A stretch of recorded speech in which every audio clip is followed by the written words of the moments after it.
चांद पर एक दिन धरती के 28 दिनों के बराबर होता है। वहां धरती के 14 दिन के बराबर दिन और इतने ही दिनों तक रात रहती है। आज हम आपको बताएंगे कि यह कैसे होता है। चंद्रयान 3 लगातार चांद की तरफ कदम बढ़ा रहा है। 23 अगस्त को इसरो का यह मिशन अंतिम पड़ाव पर पहुंचेगा और चंद्रमा की सतह पर सॉफ्ट लैंडिंग के साथ भारत एक नया इतिहास रच देगा। चंद्रयान 3 के साथ गए लैंडर और रोवर चांद पर एक दिन बिताएंगे।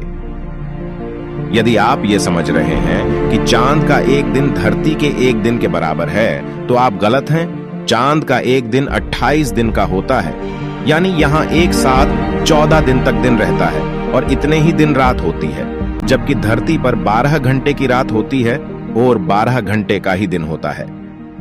चांद धरती की परिक्रमा तकरीबन 27.3 दिन में पूरी करता है। इसीलिए चांद का दिन धरती के 27.3 दिनों के बराबर माना जाता है। इसकी वजह चंद्रमा की घूमने की गति है। दरअसल चंद्रमा बहुत धीमी गति से परिक्रमा करता है, इसीलिए धरती की परिक्रमा पूरी करने में यह तकरीबन 28 दिन लगा देता है।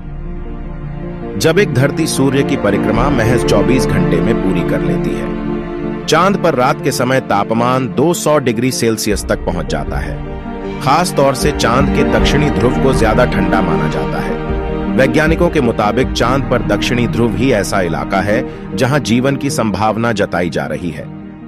लेकिन यहां ठंड से मुकाबला एक बड़ी चुनौती है। दक्षिणी ध्रुव में ऐसे कई क्रेटर भी हैं जहां कभी सूरज की रोशनी ही नहीं पहुंचती, जबकि दिन में इसका तापमान 127 डिग्री सेल्सियस तक पहुंच जाता है। चंद्रयान 3 का लैंडर और रोवर चांद पर पूरा एक दिन बिताएगा।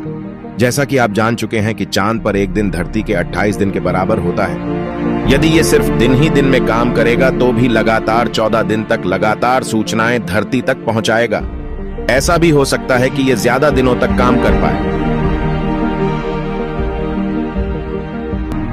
उम्मीद करते हैं कि आपको ये जानकारी सुनकर अच्छी लगी होगी। ऐसी ही जानकारी देते रहेंगे आपको।